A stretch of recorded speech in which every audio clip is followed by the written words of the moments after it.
Kesultanan Demak adalah pelopor penyebaran agama Islam, baik secara langsung maupun tidak langsung, dan embrio berdirinya Kesultanan di Nusantara. Raden Fatah dan para wali telah menorehkan sejarah panjang perkembangan Islam melalui kekuatan politik kesultanan. Bukti arkeologis yang menjadi khasanah budaya Islam dari peninggalan Kesultanan Demak adalah Masjid Agung Demak.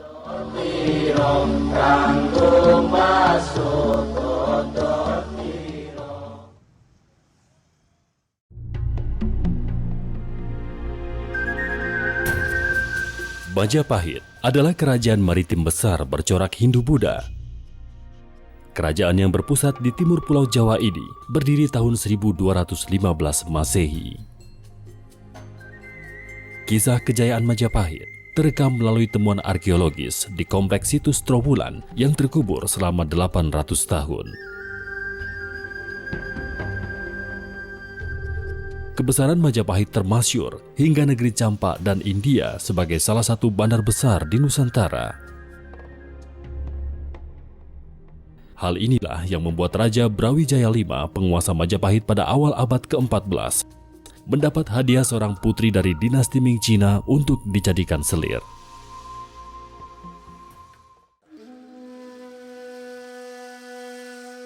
Dalam kitab Babat Tanah Jawi, putri dari Tiongkok dihadiahkan kembali oleh Brawijaya V kepada Aryo Damar yang berada di Palembang dalam kondisi mengandung.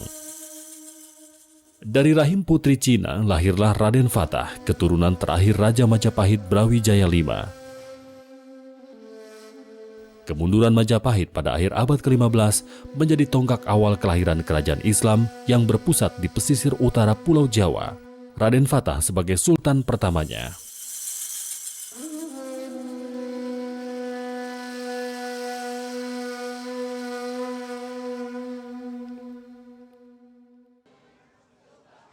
Gunadi Asnowiharjo, arkeolog yang ikut berperan dalam pemugaran Masjid Agung Demak pada tahun 1982, menapaki kembali kronika kerajaan Islam tertua di Pulau Jawa ini. Melalui warisan Raden Fatah, yaitu cagar budaya legendaris Masjid Agung Demak. Raden Fatah yang bergelar Sultan Alam Akbar Al-Fatah yang memiliki hubungan genetika dengan Majapahit, Cina, Gresik, dan Palembang. Raden Fatah wafat pada tahun 1518 Masehi dan dimakamkan di Kompleks Masjid Agung Demak yang didirikannya seiring berdirinya Kesultanan Demak. Selama 40 tahun. Wah, lama Pak ya. Nah, kemudian digantikan oleh ini putranya Sultan Demak. Di lingkungan masyarakat Islam, Raden Fatah juga masuk golongan Wali 9 karena beliau dimasukkan dalam kelompok Wali 9 itu pada periode yang keempat. Jadi masing-masing Wali 9 itu punya periode. Setiap satu periode itu jumlahnya 9 orang. Di mana 9 orang itu sudah berdasarkan musyawarah.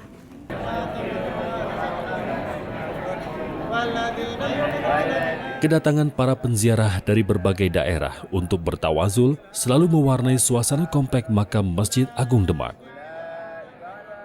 Masjid yang legendaris ini pun tak pelak menjadi destinasi wisata religi yang menyedot pengunjung terbanyak kedua setelah Candi Borobudur.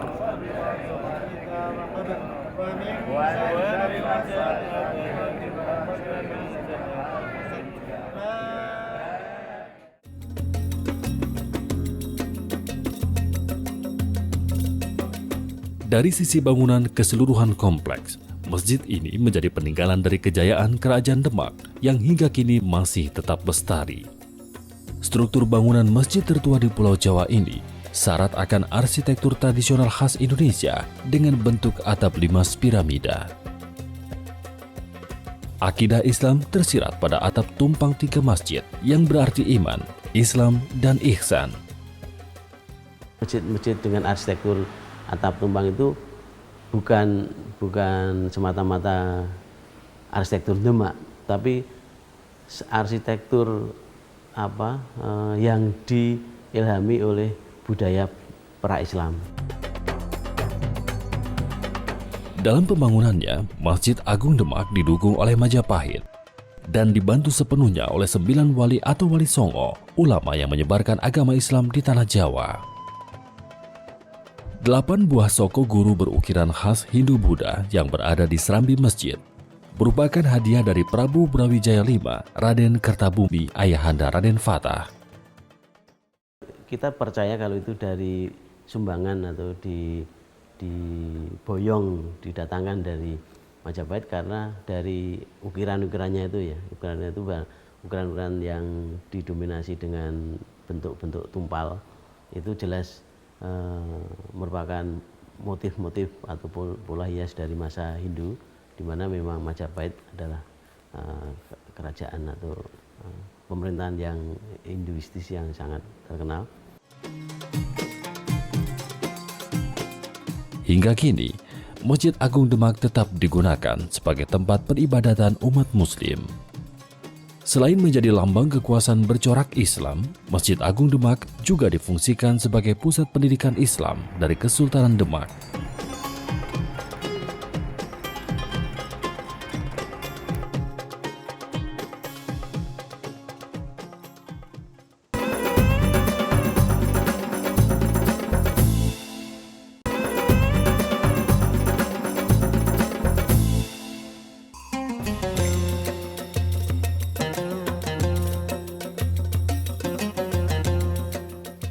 Masjid Agung yang berdiri kokoh di jantung kota Demak ini telah membuka tabir sejarah panjang Kesultanan Demak.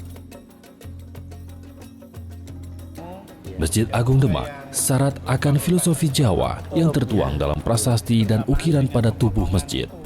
Soko yang di dalam. Iya. Nah, di dalam itu soko itu kan dipotong 6 Dalam babat Demak, masjid yang didirikan oleh Raden Fatah dan Wali Songo ini merupakan masjid dari pesantren Gelagahwangi. Utama.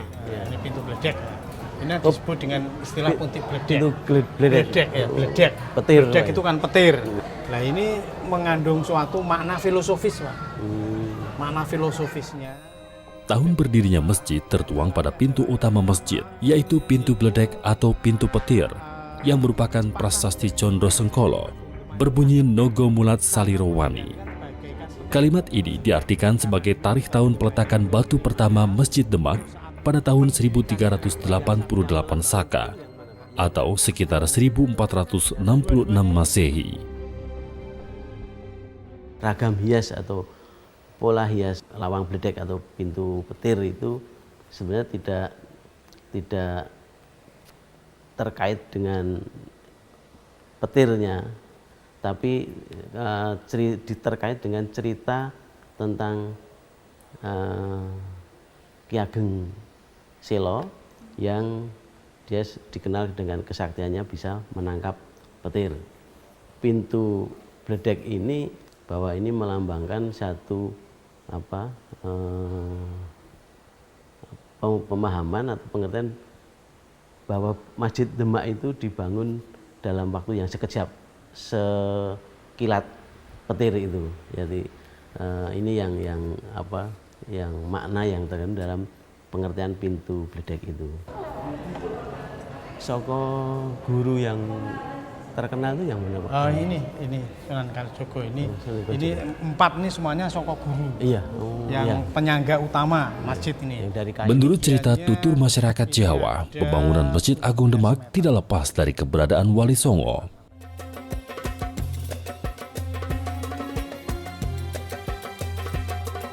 Empat soko guru, penopang utama arsitektur masjid, merupakan sumbangan dari Sunan Gunung Jati, Sunan Ampel, Sunan Bonang, dan Sunan Kalijogo, menjadi bukti peran aktif para wali dalam pembangunan. Yang ceritanya Soko Tatal itu? Nah ini, Oh, yang yang sotal yang ini. Ini yang buatan Sunan Kalijogo, Iya. yang menjadi tanggung jawabnya Sunan Kalijogo. Ini pada saat 3 soko ini sudah berdiri, dari Sunan Bonang, itu Sunan Gunung Jati, ini Sunan Ngampel. Sumbangan dari para wali Songo. Nah, pada saat ini sudah 3 tiang ini sudah didirikan, siap. Yang satu ini menurut riwayat itu beliaunya Sunan Kalijogo itu kan tertidur karena kelelahan. Lupa kalau punya tanggung jawab. Membuat soko. Setelah soko ini didirikan ternyata kurang dari 21 meter, kurang 7 meter kurang 6 sampai 7 meter lebih. Itu sehingga tidak bisa tidak seimbang dengan Ya, 3 soko yang lain. tidak setinggi yang lain. Tidak setinggi yang lain, akhirnya disambung dengan tatal. Oh, jadi tatal itu Kapilarisasi air garam di tanah Demak membuat struktur bangunan Masjid Demak yang terbuat dari kayu menjadi lapuk dan harus dipugar.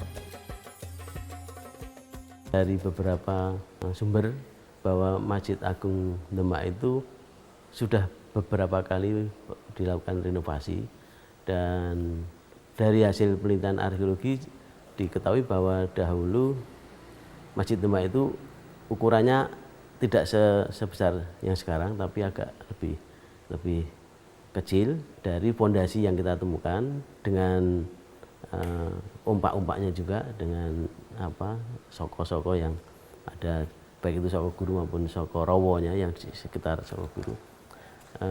Kemudian tidak menggunakan dinding tembok, tapi dari kayu. Jadi semuanya bangunan kayu, dan lantainya pun diperkirakan dulu juga dari kayu. Ini namanya Dampar Kencono. Oh, Dampar Kencono ini termasuk hadiah dari ayahanda Raden Patah yang bernama Prabu Bowijoyo atau Kertabumi.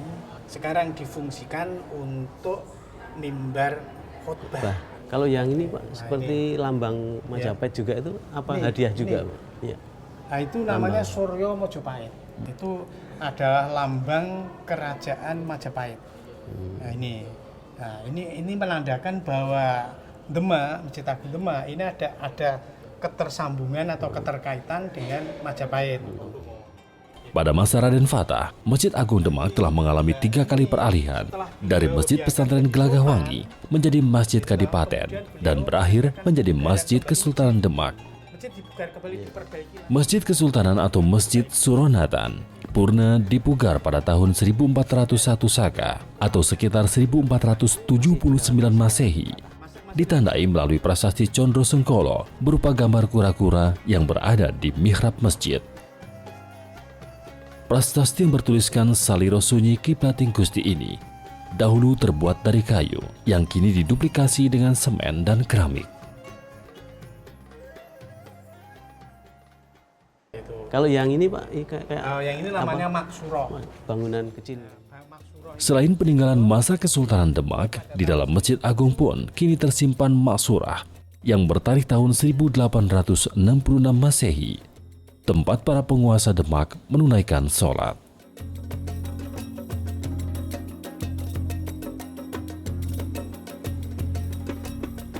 Untuk menjaga struktur bangunan masjid, sedikitnya telah dilakukan 4 kali renovasi pada badan Masjid Agung. 2 komponen utama masjid, Soko Guru dan Pintu Bledek yang kini ada di Masjid Agung Demak adalah replika dari hasil renovasi tahun 1982.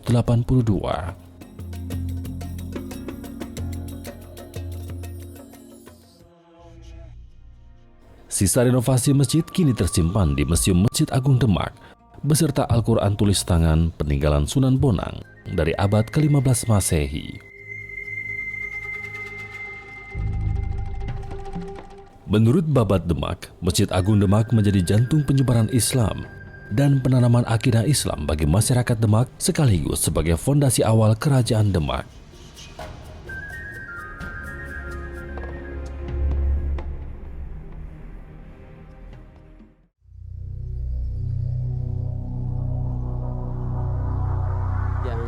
Di dalam lingkungan masjid disemayamkan juga para tokoh penting Kesultanan Demak. Salah satunya Sultan Trenggono yang dimakamkan di dalam cungkup kompleks makam Kaneman. Yang di dalam ini Sultan siapa Pak? Ini Sultan Trenggono. Sultan Demak yang ketiga. Makamnya Sultan Trenggono yang ini Pak, ini makamnya Sultan Trenggono. Ini istrinya, ini putranya Sunan Prawoto. Pada masa kekuasaan Sultan Trenggono yang memerintah selama 24 tahun, sejak 1524 Masehi, Kesultanan Demak mendapatkan masa keemasannya. Mengapa mereka itu dibuatkan cungkup, sementara justru yang kompleksnya makam Raden Patah yang kita kenal dengan istilah kompleks Kasepuan, justru berada di luar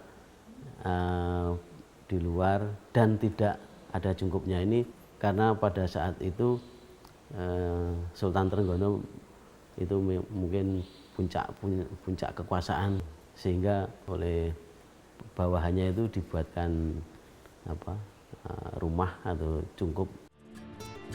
Mangkatnya Sultan Trenggono menjadi awal berakhirnya Kesultanan Demak.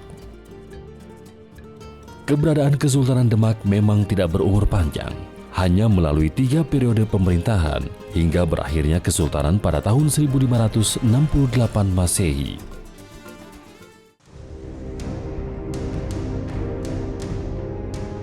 Kini, kejayaan Kesultanan Demak terekam dalam komplek Masjid Agung Demak. Makam dan ornamen masjid peninggalan Kesultanan menjadi bukti keberadaan kerajaan Islam tertua di Tanah Jawa. Di Masjid Demak ini pula, awal mula kegiatan sekaten pada Maulid Nabi Muhammad berlangsung untuk pertama kalinya, yang hingga kini masih tetap diselenggarakan di Keraton Yogyakarta dan Cirebon.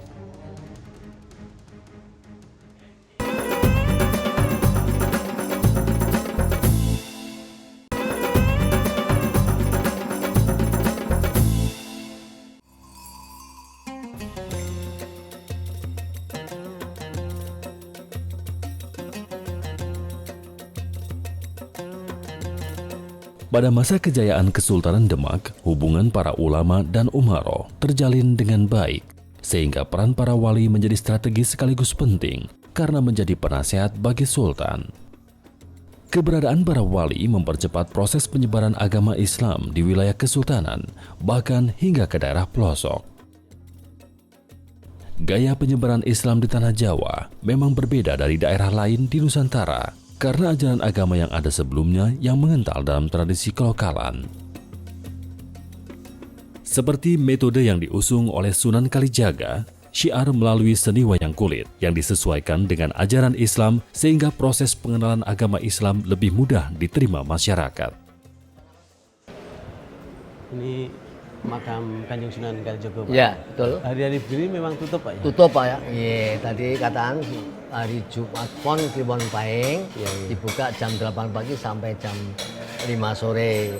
Jam setengah 12 istirahat Jumatan dulu, buka lagi jam 1 sampai jam 5. Kalau yang membangun, memugar makam Ini tidak lain Bung Karno, Pak. Tahun 1963. Tahun dulu masih terbuka, Pak. Saya masih terbuka kelihatan dari luar, Pak. Masih di gebyok hijau gitu. Kalau yang makam di kompleks luar Ini tetap Putra Wayah, Pak. Putra Wayah. Ya, keturunan-keturunan. Yang sampai sekarang udah 17 turunan, Pak. Saya 14. Kisah kesaktian para wali pun dibangun untuk membuat legitimasi dan kepercayaan warga demi menarik simpati masyarakat untuk mengenal Islam. Seiring dengan waktu, Demak pun menjadi sentral aktivitas perkembangan Islam di Pulau Jawa.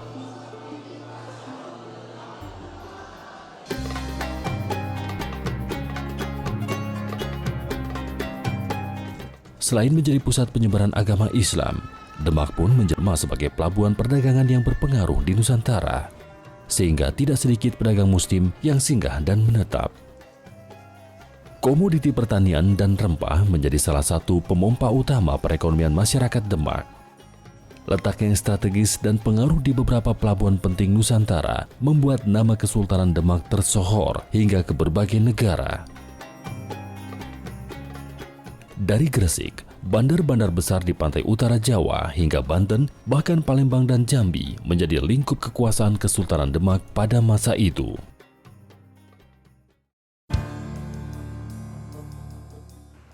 Akan tetapi, jejak Istana Kesultanan Demak kini tak lagi ditemukan, sehingga penelusuran tapak Istana Kesultanan Demak dilakukan dengan pendekatan toponim masyarakat yang tetap disematkan di tempat atau kawasan tertentu.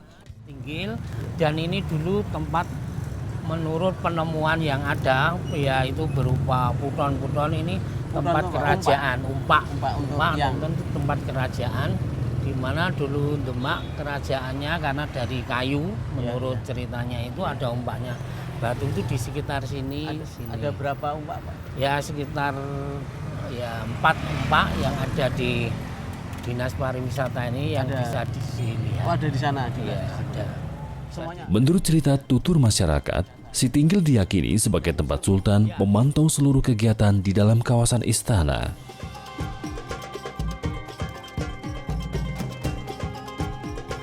Selain Sitinggil secara leksikografis, wilayah lain di Demak yang merujuk pada keberadaan komponen istana adalah kawasan Bentengan. Benteng adalah prasarana pertahanan dan keamanan dari istana yang biasanya dibuat mengitari istana untuk melindungi pusat pemerintahan. Jadi ini betul-betul merupakan perkampungan menjadi benteng rohani zaman modern sekarang. Kalau dulu benteng kerajaan, dalam arti untuk membentengi kerajaan, sekarang bentengan ini menjadi pondok pesantren tua yang sudah tersedia di Indonesia khusus mempelajari Al-Quranul Karim, yang membentengi mental-mental kita dan anak-anak generasi yang akan datang. Kini, daerah seperti Sitinggil, Bentengan, dan Kauman menjadi indikasi keberadaan tata kota dan lokasi pusat pemerintahan Kesultanan Demak di masa lampau. Bukti fisik keberadaan istana berupa umpak batu kini tersimpan di Museum Dinas Pariwisata Kota Demak. Kami menemukan beberapa umpak, yaitu yang pertama umpak tiang saka, yang kedua umpak tiang saka engsel pintu gerbang keluar itu, yang inilah umpaknya, umpak engsel pintu, dan itu umpak tiang. Tidak banyak memang peninggalan dari Kesultanan Demak. Penggunaan material berbahan kayu, baik difungsikan sebagai bangunan maupun media tulis, menjadi salah satu sebab peninggalan fisik atau situs tidak bertahan lama.